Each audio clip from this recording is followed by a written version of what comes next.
കേരളത്തിൽ 3 മണ്ഡലങ്ങളിലാണ് ഉപതെരഞ്ഞെടുപ്പ് നടന്നത്. ഈ മാസം 12-ാം തീയതി വയനാട് ലോക്സഭാ മണ്ഡലത്തിലും അതോടൊപ്പം തന്നെ ചേലക്കരയിലും 13-ന് ചേലക്കരയിലും ഉപതെരഞ്ഞെടുപ്പ് നടന്നു. പാലക്കാട് മണ്ഡലത്തിന്റെ ഉപതെരഞ്ഞെടുപ്പ് 20-ലേക്ക് മാറ്റി. പാലക്കാടിലെ കൽപ്പാത്തി രഥോത്സവവുമായി ബന്ധപ്പെട്ടാണ് മാറ്റിയത്. ഏകദേശം 1 മാസത്തോളം പാലക്കാട് നിയമസഭാ മണ്ഡലം വിവിധ വിഷയങ്ങൾ വലിയ ചർച്ചാ വിഷയമാക്കിയ ഒരു തെരഞ്ഞെടുപ്പായിരുന്നു ഈ ഉപതെരഞ്ഞെടുപ്പ്. അതിന്റെ ഒപ്പം തന്നെ രാഷ്ട്രീയ വിഷയങ്ങളും മണ്ഡലത്തിന്റെ വികസന മുരടിപ്പും വളരെ ശക്തിയോടുകൂടി തന്നെ ചർച്ചാ വിഷയമാക്കി ഈ ഉപതെരഞ്ഞെടുപ്പ്. തുടക്കത്തിൽ തന്നെ ഇടതുപക്ഷ ജനാധിപത്യ മുന്നണിയെ യുഡിഎഫും ഈ തെരഞ്ഞെടുപ്പിൽ യുഡിഎഫിന്റെ നേതാക്കളും അവർ പ്രഖ്യാപിച്ചത് യുഡിഎഫും ബിജെപിയും തമ്മിലാണ് മത്സരമെന്നാണ്. യുഡിഎഫിലെ എല്ലാ നേതാക്കളുമല്ല, വി ഡി സതീശൻ ഉൾപ്പെടെയുള്ള 3 സംഘമാണ് ഇത് ചെയ്തത്. എന്നാൽ കോൺഗ്രസിലെ തന്നെ രമേശ് ചെന്നിത്തലയും കെ മുരളീധരനും പറഞ്ഞു യുഡിഎഫും എൽഡിഎഫും തമ്മിലാണ് മത്സരമെന്ന്. യുഡിഎഫും ബിജെപിയും തമ്മിലാണ് മത്സരമെന്ന് പ്രഖ്യാപിച്ച് ഇടതുപക്ഷ ജനാധിപത്യ മുന്നണിയെ 3-ാം സ്ഥാനത്താണ് എന്ന് വരുത്തി തീർക്കാനുള്ള ശ്രമകരമായ ഒരു പ്രവർത്തനമായിരുന്നു ഈ തെരഞ്ഞെടുപ്പിൽ വി ഡി സതീശന്റെ നേതൃത്വത്തിലുള്ള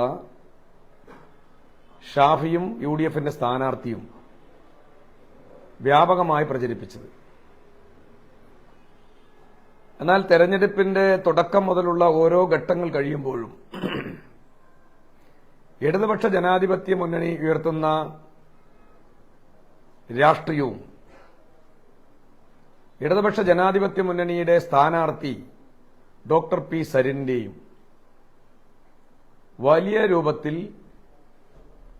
മനസ്സിൽ ഏറ്റുവാങ്ങുന്ന ഒരു സ്ഥിതിയാണ് ഉണ്ടായിട്ടുള്ളത്.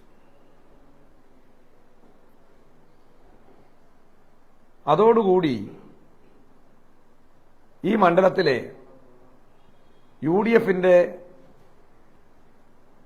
ഇത്തരം പ്രഖ്യാപനങ്ങളെല്ലാം ജനങ്ങൾ ആദ്യം തന്നെ തള്ളിക്കളഞ്ഞു.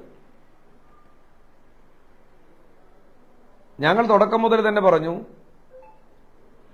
ഇത്തവണ പാലക്കാട് അസംബ്ലി നിയോജക മണ്ഡലം വട്ടിയൂർക്കാവ് മാതൃകയിൽ ഞങ്ങൾ പിടിച്ചെടുക്കും, എൽഡിഎഫ് പിടിച്ചിരിക്കും എന്നാണ് പറഞ്ഞത്. അതിനനുസൃതമായ എല്ലാ കാര്യങ്ങളും ഞങ്ങൾ ഉയർത്തിക്കൊണ്ടുവന്നു. കേന്ദ്രം കേരളത്തിനോട് കാണിക്കുന്ന സാമ്പത്തിക ഉപരോധം, വയനാടിനെ ഇപ്പോഴും ഒരു ചില്ലി കാശ് തരാതെയുള്ള ദ്രോഹകരമായ നിലപാട് ഉൾപ്പെടെ കേരളത്തിലെ എൽഡിഎഫ് സർക്കാരിന്റെ വികസന ക്ഷേമ പ്രവർത്തനങ്ങളെല്ലാം ചർച്ചാ വിഷയമാക്കി. അതോടൊപ്പം എല്ലാ കുബുദ്ധിയും ഉപയോഗിച്ചുകൊണ്ട് ഈ മണ്ഡലത്തെ യുഡിഎഫ് നിലനിർത്താനും എല്ലാവിധ കുപ്രചരണത്തിലൂടെ ഈ മണ്ഡലത്തെ പിടിച്ചെടുക്കാനുള്ള ബിജെപിയുടെ ശ്രമവും, അതോടൊപ്പം തന്നെ ഇവർ തമ്മിലുള്ള അവിശുദ്ധ കൂട്ടുകെട്ടെല്ലാം വലിയ രൂപത്തിൽ ചർച്ചയായ ഒരു തെരഞ്ഞെടുപ്പായിരുന്നു ഈ ഉപതെരഞ്ഞെടുപ്പ്. വളരെ വ്യക്തതയോടുകൂടിയിട്ടാണ് ഇത്തരം കാര്യങ്ങളെല്ലാം ഞങ്ങൾ ജനങ്ങളുടെ മുമ്പിൽ അവതരിപ്പിച്ചത്. ഇപ്പോ ഇന്നലെ വ്യാപകമായി എല്ലാ മാധ്യമങ്ങളും ചർച്ച ചെയ്തൊരു വിഷയമായിരുന്നു ഇടതുപക്ഷ ജനാധിപത്യ മുന്നണി കൊടുത്ത പത്രപരസ്യം. ഞങ്ങള് ഇവിടെ ഈ പരസ്യവുമായി ബന്ധപ്പെട്ട് ഞങ്ങളെ ആരെങ്കിലും ഏതെങ്കിലും ഒരു രാഷ്ട്രീയ നേതാവിനെ ബോധപൂർവം ആരോപണം ഉന്നയിച്ചല്ല. സന്ദീപ് വാര്യർ എന്ന് പറയുന്ന ഇപ്പോഴും RSSകാരനായിട്ടുള്ള ശരീരം കൊണ്ട് മാത്രം കോൺഗ്രസിനോടൊപ്പം നിൽക്കുന്ന വ്യക്തിയെ അദ്ദേഹം കോൺഗ്രസിൽ ശരീരം കൊണ്ട് വരുന്നതിന് മുമ്പ് പ്രവർത്തിച്ച പാർട്ടിയിൽ നിന്നുകൊണ്ട് ഈ രാജ്യത്തും പ്രത്യേകിച്ച് കേരളീയ സമൂഹത്തിലും വർഗീയ ചേരിതിരിവുണ്ടാക്കുന്നതിന് വേണ്ടി ചീറ്റിയ വിഷം, അതെല്ലാം വസ്തുതകളുടെ അടിസ്ഥാനത്തിൽ ഞങ്ങൾ ഈ നാട്ടിലെ ജനങ്ങളോട് പറഞ്ഞു. അതായിരുന്നു പരസ്യം. അതിന് എന്തെല്ലാം കോലാഹലങ്ങളായിരുന്നു UDFന്റെ നേതൃത്വത്തിലുണ്ടായിരുന്നത്.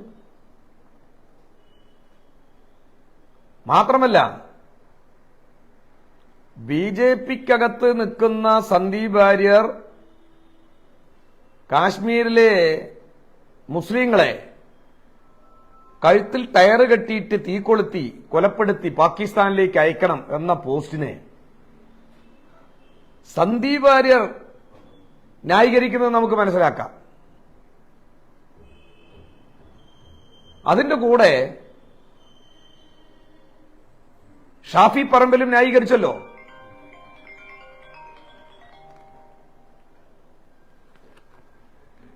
എന്തൊരു മാനസികമായ ഒരു അവസ്ഥാവിശേഷമാണ് ഷാഫിക്കൊക്കെ ഉണ്ടായിട്ടുള്ളത്.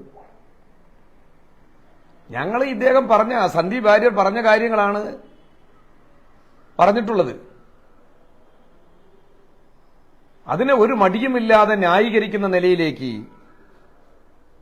ഷാഫി പോലും എത്തി എന്നുള്ളത് ഒരു രാഷ്ട്രീയമായി എത്രത്തോളം ഒരു കോൺഗ്രസിന്റെ നേതാവ് തരം താന്നു എന്നുള്ളതിന്റെ ഒരു വലിയ തെളിവല്ലേ. ഇടതുപക്ഷ ജനാധിപത്യ മുന്നണി ഈ ഉപതെരഞ്ഞെടുപ്പിന്റെ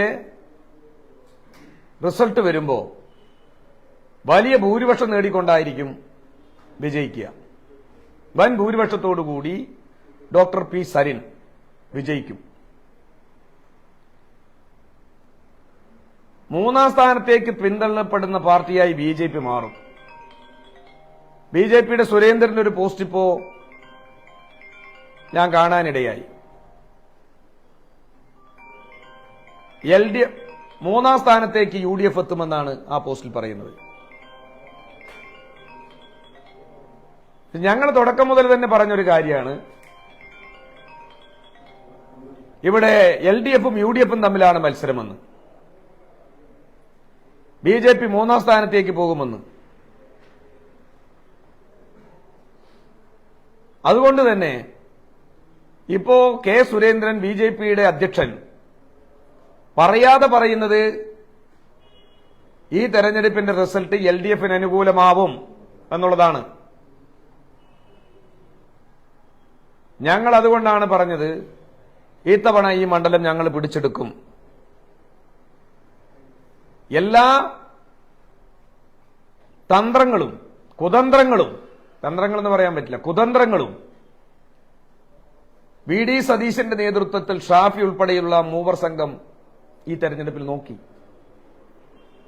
മാധ്യമങ്ങളെല്ലാം ചർച്ച ചെയ്ത വിഷയം പോലെ തന്നെ കള്ളപ്പണം കൊണ്ടുവന്നു. ഇവിടെ സ്പിരിറ്റ് ഒഴുക്കാൻ നോക്കി. വ്യാജ വോട്ടർമാരെ, നൂറുകണക്കിന് വോട്ടർമാരെ ചേർത്തു. അങ്ങനെ വ്യാജ വോട്ടർമാരെ കള്ളപ്പണം ഒഴുക്കി, സ്പിരിറ്റ് ഒഴുക്കി, പല രൂപത്തിൽ ഈ മണ്ഡലത്തിലെ വോട്ടർമാരെ സ്വാധീനിക്കാനുള്ള ഇടപെടലായിരുന്നു UDFും BJPയും നടത്തിയത്. ഇന്നിപ്പോ വലിയ പാടത്തിൽ 16-ാം ബൂത്തിൽ BJPയുടെ ആപ്പീസിൽ നിന്നാണ് 2.5 ലിറ്റർ മദ്യം പിടിച്ചത്. 2 ദിവസം ഡ്രൈ ഡേ ആണ് ഗവൺമെന്റ് പ്രഖ്യാപിച്ചത് ഉപതെരഞ്ഞെടുപ്പായിട്ട്. പക്ഷെ BJPയുടെ ആപ്പീസ് മദ്യശാലയായി മാറി എന്നുള്ളതല്ലേ ഇപ്പൊ കണ്ടെത്തിയത്. ഏതൊക്കെ തരത്തിൽ വോട്ടർമാരെ സ്വാധീനിക്കാൻ കഴിയും എന്നുള്ളതിന്റെ തെളിവുകളാണ്. അപ്പൊ ഞങ്ങൾ ആരോപിച്ചത് ഒന്നും വെറും ആരോപണങ്ങളല്ല. ഞങ്ങൾ പറയുന്ന ഓരോ കാര്യങ്ങളും ഈ തെരഞ്ഞെടുപ്പിൽ ഓരോ ഘട്ടത്തിലായി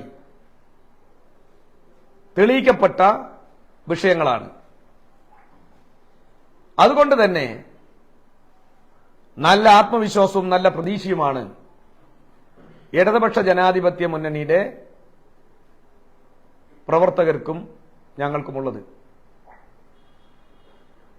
ഈ സീറ്റ് ഞങ്ങൾ പിടിച്ചെടുക്കും. ഇന്ന് ഈ തെരഞ്ഞെടുപ്പ് ദിവസം കണ്ട ചില കാര്യങ്ങൾ കൂടി നിങ്ങളോട് പങ്കുവെക്കാനാണ് ആഗ്രഹിക്കുന്നത്. ഞങ്ങൾ പറഞ്ഞ കാര്യങ്ങൾ ഏറെക്കുറെ ശരിവയ്ക്കുന്ന രൂപത്തിലാണ് പല ബൂത്തുകളിലും നടക്കുന്ന സംഭവങ്ങൾ. ഞങ്ങൾ പറഞ്ഞല്ലോ, ഷാഫി എന്തിനാണ് വടകരയിലേക്ക് പോയത്? ഇവിടെ BJPയെ സഹായിക്കാനല്ലേ? 2 തവണ ഈ കൃഷ്ണകുമാർ മലമ്പുഴയിൽ മത്സരിക്കുമ്പോൾ 15,000 മുതൽ 20,000 വോട്ട് മറിച്ചു കൊടുത്തത് ഷാഫിയല്ലേ? അപ്പൊ ഈ തെരഞ്ഞെടുപ്പിൽ കാണുന്ന ഇന്നത്തെ ദിവസം കണ്ട കാര്യം, കണ്ണാടിയിലും മാത്തൂരിലും രാരി പഞ്ചായത്തിലെ പല പ്രദേശങ്ങളിലെ ബൂത്തുകളിലും മുനിസിപ്പാലിറ്റിയിലെ പല ബൂത്തുകളിലും കോൺഗ്രസിന് ഇരിക്കാൻ ആളില്ല. സാധാരണഗതിയിൽ നമ്മൾ ബൂത്തിന്റെ പുറത്ത് കുറച്ച് പ്രവർത്തകർ ഒരു ബൂത്തെല്ലാം കെട്ടി വരുന്ന വോട്ടർമാരെ സഹായിക്കുന്നതിന് വേണ്ടിയിരിക്കും. ഞാൻ ഈ പറഞ്ഞ പ്രദേശങ്ങളിലൊന്നും കോൺഗ്രസിന്റെ പ്രവർത്തകരുടെ അഡ്രസ് ഇല്ല. അതുകൊണ്ട് തന്നെ ഇതിൽ കച്ചവടം നടന്നു, നല്ല കച്ചവടം നടന്നു. ഞാൻ ഇന്നലത്തെ വാർത്താ സമ്മേളനത്തിൽ പറഞ്ഞല്ലോ, ഒരു മണ്ഡലം പ്രസിഡന്റ് തന്നെ വിലക്കെടുത്തു. ഇപ്പൊ കോൺഗ്രസിന്റെ പ്രവർത്തകർ എന്തുകൊണ്ട് പല ബൂത്തുകളുടെ പ്രദേശങ്ങളിൽ നിന്നും പോയി? എന്നിട്ട് സ്ഥാനാർത്ഥി തന്നെ വന്ന ഒരു ബൂത്തിൽ കയറി കുഴപ്പമുണ്ടാക്കുക, ഒരു വാർത്ത സൃഷ്ടിക്കാൻ, എന്നെ ആകെ തടയുകയാണ്. അതാണോ അവിടെ സംഭവിച്ചത് വെണ്ണക്കരയിൽ? ഇവിടെ ഏതെങ്കിലും ഒരു സ്ഥാനാർത്ഥിയെ ഏതെങ്കിലും ഒരു രാഷ്ട്രീയ പ്രസ്ഥാനം തടയുമോ? ഞങ്ങളെന്തായാലും തടയില്ല. BJP ചിലപ്പോൾ തടഞ്ഞു വന്നു വരും, കാരണം അതാണ് അവരുടെ രാഷ്ട്രീയ ബുദ്ധി. ഞങ്ങൾ തടയാൻ തീരുമാനിച്ചിട്ടില്ല ഒരു സ്ഥാനാർത്ഥിയെയും. ഞങ്ങൾ പറഞ്ഞത് എന്താ, സ്ഥാനാർത്ഥി എന്ന നിലയ്ക്ക് നിങ്ങൾക്ക് പോവാം ബൂത്തിനകത്ത്, പക്ഷെ ഒരു പടയുമായി വന്നാൽ പറ്റില്ല. കൂടെ ഒരു പടയുമായിട്ട് വന്നാൽ അത് സാധ്യമല്ല. സ്ഥാനാർത്ഥിക്കുള്ള ഇലക്ഷൻ കമ്മീഷൻ കൊടുക്കുന്ന ഒരു പ്രിവിലേജ് കൂടെയുള്ള എല്ലാവർക്കും കൊടുക്കണമെന്ന് പറഞ്ഞാൽ പറ്റില്ല. അത് നിങ്ങൾ വോട്ടർമാരെ സ്വാധീനിക്കും. ഇതാ ഞങ്ങൾ പറഞ്ഞത്.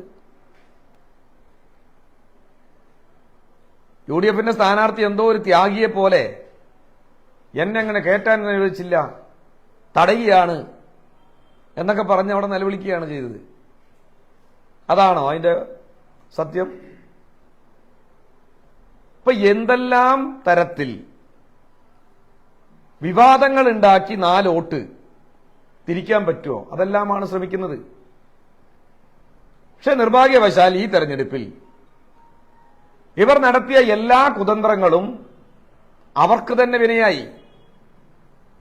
ഇപ്പൊ ഇത്തരത്തിലുള്ള ഒരു ഡീൽ ഈ തെരഞ്ഞെടുപ്പിൽ കോൺഗ്രസും BJPയും നടത്തിയിട്ടുണ്ടതിന്റെ തെളിവുകളാണ് കോൺഗ്രസിന്റെ പ്രവർത്തകർ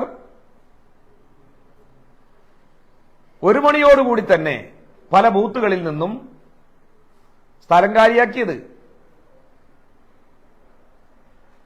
ഇത്രയും വാശിയോടുകൂടി നിൽക്കുന്ന ഒരു തെരഞ്ഞെടുപ്പിൽ എന്തിനാണ് കോൺഗ്രസിന്റെ പ്രവർത്തകർ പല ബൂത്തു നിന്നും പോയത്?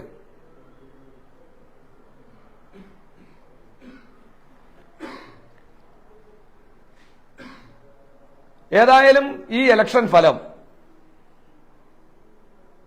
കേരളത്തിലെ UDFനും BJPക്കും വലിയ ആഘാതമായിരിക്കും. ഷാഫിക്കിന് പതുക്കെ വണ്ടി കയറാ വടകരയിലേക്ക്. 4.5 വർഷം കൂടി ഉണ്ടല്ലോ. ഷാഫിന്റെ നേതാവ് VD സതീശന് പറവൂരിൽ തന്നെ കെട്ടിത്തിരിയേണ്ടി വരും. ഇപ്പൊ ഇവരുടെ ഈ മൂവർ സംഘത്തിന്റെ കൊള്ളരുതായ്മകളെ തൂത്തെറിയപ്പെടുന്ന ഒരു ഫലമായിരിക്കും ഈ മണ്ഡലത്തിൽ ഈ ഉപതെരഞ്ഞെടുപ്പോടുകൂടി സംഭവിക്കാൻ പോകുന്നത്. BJPയുടെ അഴിമതിയും എല്ലാ തെരഞ്ഞെടുപ്പിലും ഞാൻ തന്നെയാണ് യോഗ്യൻ എന്ന് പറയുന്ന BJPയുടെ സ്ഥാനാർത്ഥിത്വവും ഇതെല്ലാം ജനങ്ങൾ നന്നായി മനസ്സിലാക്കിയിട്ടുണ്ട്.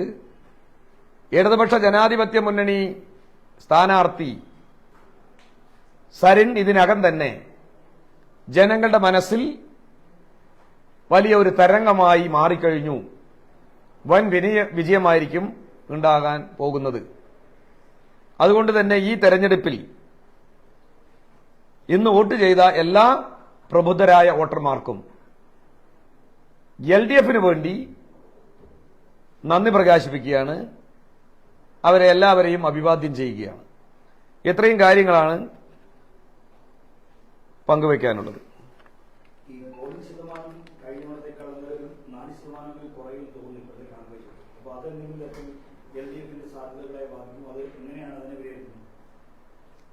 LDFന്റെ സാധ്യതകളെ അത് ബാധിക്കാൻ തീരെ സാധ്യതയില്ല. ഞങ്ങളെ സംബന്ധിച്ചിടത്തോളം ഈ തെരഞ്ഞെടുപ്പിൽ വളരെ ചിട്ടയായിട്ടുള്ള പ്രവർത്തനമാണ് നടത്തിയിട്ടുള്ളത്. ഞങ്ങളുടെ ഓരോ പ്രവർത്തകരും ഇടതുപക്ഷ ജനാധിപത്യ മുന്നണിക്ക് വോട്ട് ചെയ്യുന്ന ഓരോ ആളുകളെയും പോളിംഗ് ബൂത്തിൽ ഇതിനകം തന്നെ എത്തിച്ചിട്ടുണ്ട്. ഇപ്പൊ ഏതാനും നിമിഷങ്ങൾക്കകം കൃത്യമായ കണക്ക് എത്തും. പക്ഷെ ഞങ്ങളുടെ അന്വേഷണത്തിൽ ഞങ്ങളുടെ എല്ലാ വോട്ടർമാരെയും ഞങ്ങൾക്ക് പോളിംഗ് ബൂത്തിൽ എത്തിക്കാൻ കഴിഞ്ഞിട്ടുണ്ട്. അതുകൊണ്ട് തന്നെ പോളിംഗിന്റെ കുറവോ പോളിംഗിന്റെ വർധനവോ ഇടതുപക്ഷ ജനാധിപത്യ മുന്നണിയെ ബാധിക്കില്ല. നല്ല സാധ്യതയാണ്, നല്ല വിജയമാണ് ഇടതുപക്ഷ ജനാധിപത്യ മുന്നണിക്ക് ഉണ്ടാവാൻ പോകുന്നത്.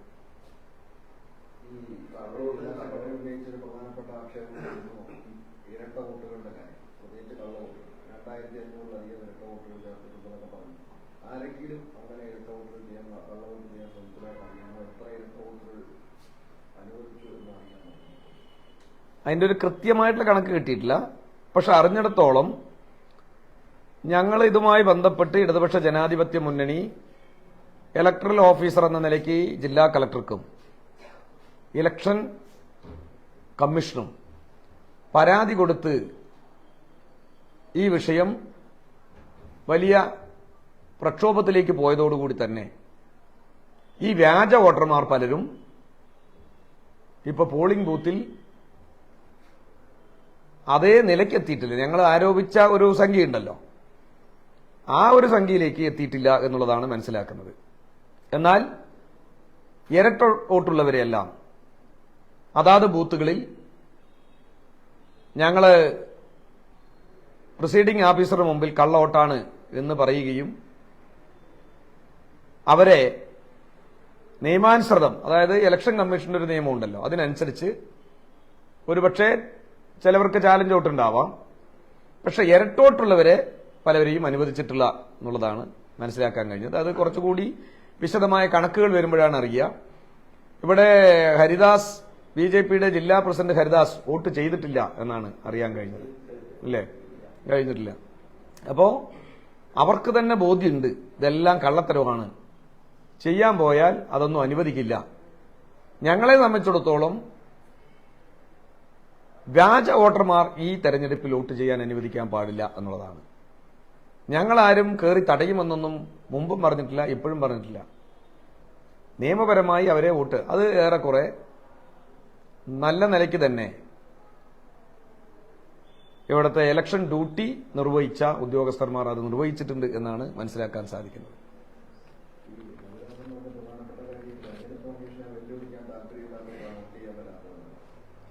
തെരഞ്ഞെടുപ്പ് കമ്മീഷനെ വെല്ലുവിളിക്കാൻ ധൈര്യമില്ലാത്തതുകൊണ്ടല്ല, അദ്ദേഹത്തിന് തന്നെ അറിയാം അയാൾ വരുന്നത് കള്ളവോട്ട് ചെയ്യാനാണെന്ന്. ഞാൻ ചോദിക്കട്ടെ, ഒരു ഉത്തരവാദപ്പെട്ട ഒരു രാഷ്ട്രീയ പാർട്ടിയല്ലേ BJP? ആ BJPയുടെ ജില്ലാ പ്രസിഡന്റ് പട്ടാമ്പിയിൽ വോട്ടർ, ഇവിടെ വോട്ടർ, ഞങ്ങൾ തെളിവ് സഹിതമല്ലേ വെളിവിട്ടത്. എങ്ങനെയാ എന്തെങ്കിലും ഉളുപ്പുണ്ടെങ്കിൽ ഇവിടെ വന്ന് വോട്ട് ചെയ്യോ? അതുകൊണ്ട് കുറച്ച് ഉളുപ്പുണ്ട് എന്നാണ് മനസ്സിലാക്കിയത്. ഇപ്പോ അത് ഹരിദാസിന് കുറച്ച് ഉളുപ്പുള്ളത് കൊണ്ടാണ് ഇവിടെ വന്ന് വോട്ട് ചെയ്യാതിരുന്നത്. അതെ, ലിസ്റ്റ് ഞങ്ങൾ കൃത്യമായിട്ട് പുറത്തുവിട്ടല്ലോ. എല്ലാ UDFന്റെയും BJPയുടെയും വോട്ടർമാരുടെ എണ്ണം പരിപൂർണമായി എടുത്തില്ലെങ്കിൽ ഞങ്ങൾ 1000-ഓളം വോട്ടർമാരുടെ എണ്ണം, വ്യാജ വോട്ടർമാരുടെ എണ്ണം തന്നെ ഞങ്ങൾ എടുത്ത് പുറത്തുവിടുകയാണ് ഉണ്ടായത്.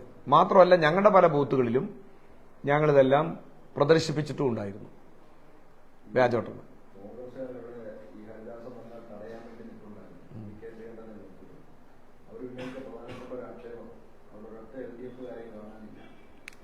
അതെ അല്ലേ?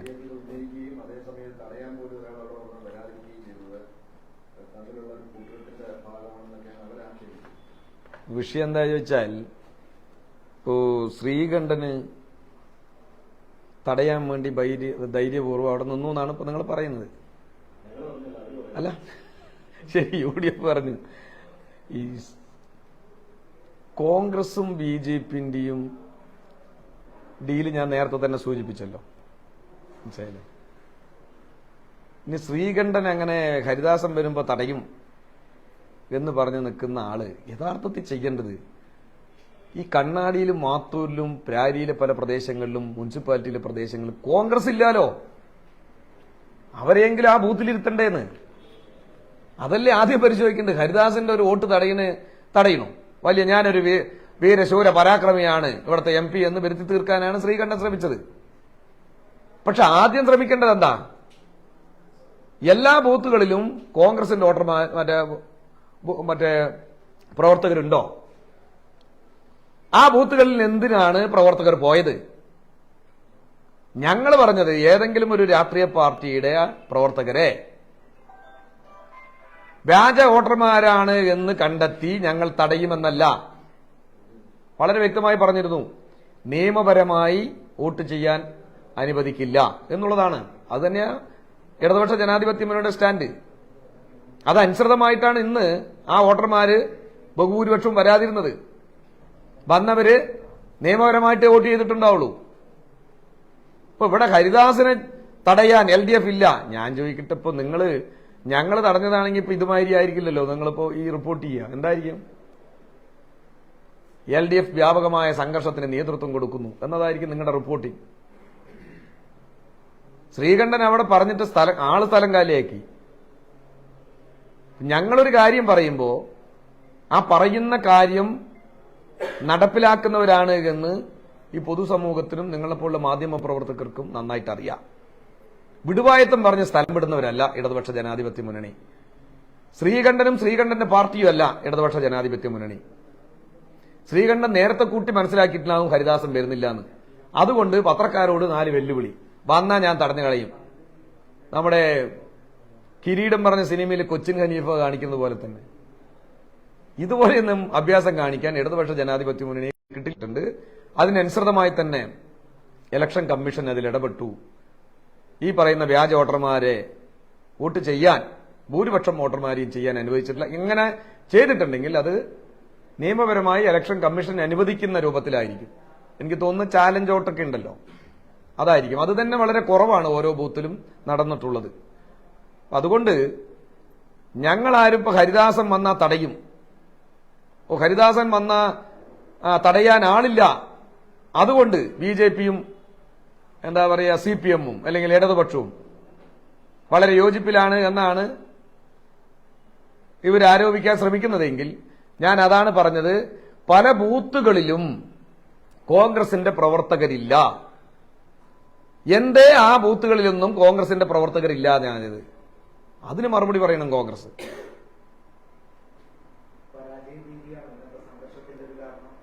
ഉറപ്പായല്ലേ? പരാജയ ഭീതി ഇല്ലാത്തവർക്ക് എന്തിനാ സംഘർഷം ഉണ്ടാകുന്നത്? CPM-ന്റെ ഏതെങ്കിലും ഒരു പ്രവർത്തകർ എവിടെയെങ്കിലും, ഇടതുപക്ഷത്തിന്റെ ഏതെങ്കിലും ഒരു പ്രവർത്തകരെ ഏതെങ്കിലും ഒരു പ്രദേശത്ത് എന്തെങ്കിലും ഒരു ചെറിയ പ്രശ്നങ്ങൾ ഉണ്ടാക്കിയോ? അങ്ങനെ ഒരു പ്രശ്നങ്ങൾ ഉണ്ടാക്കിയിട്ട് ഒരു തെരഞ്ഞെടുപ്പ് വിജയം ഉണ്ടാക്കാൻ ഒരാൾക്കും കഴിയില്ല. ഇപ്പൊ സംഘർഷം ഉണ്ടാക്കി വോട്ടർമാരെ, ഇപ്പോ ഞങ്ങൾക്ക് സ്വാധീനമുള്ളൊരു വോട്ടർ മറ്റേ ബൂത്തിലാണിപ്പോ സ്ഥാനാർത്ഥി പോയി സംഘർഷം ഉണ്ടാക്കിയിരിക്കുന്നത്.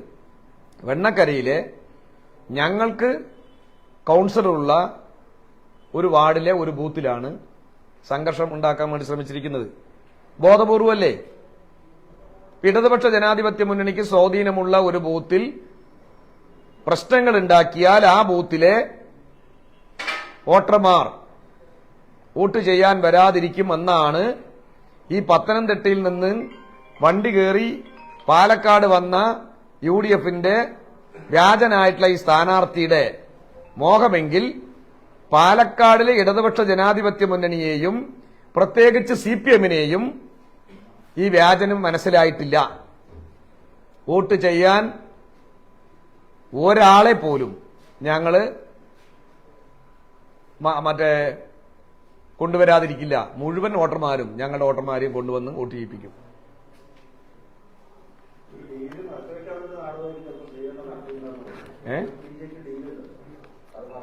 അല്ല, അതാണ് ഞാൻ പറഞ്ഞത്.